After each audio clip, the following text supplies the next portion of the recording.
Glasgow businesses are warning raising the price of parking will drive people away from the city centre.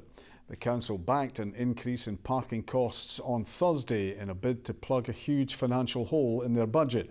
But hospitality owners and those who regularly park in and around the city say it will put people off visiting Glasgow. Brandon Cook reports.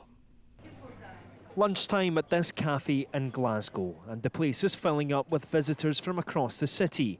Owner Giovanna says many of her customers use the car to get here and worries an increase in parking outside will drive business away.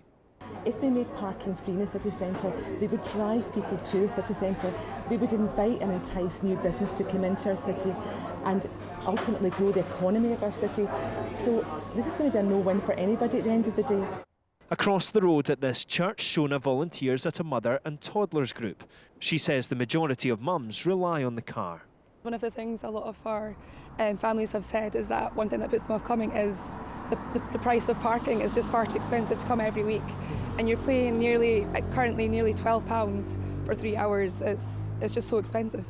Glasgow City Council agreed to raise the cost of parking in the city centre during their budget vote last Thursday. We've not been told exact prices, but what we do know is the council expects to rake in an extra £1.2 million for putting the price of parking permits up, an extra £600,000 for multi-storeys.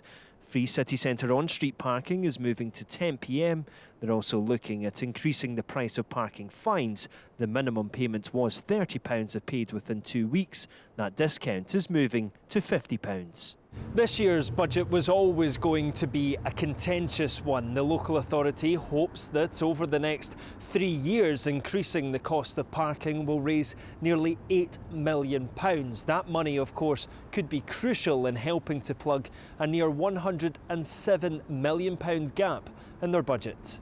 Challenge I think the City Council faces is that the more that they increase the charges, the possibility arises that the less that they earn. They're already having to forecast a reduction in the use of the car parks because of increased charges. There's a tipping point, and we may be getting to that point where people will simply go elsewhere and the council will actually lose revenue rather than gain it.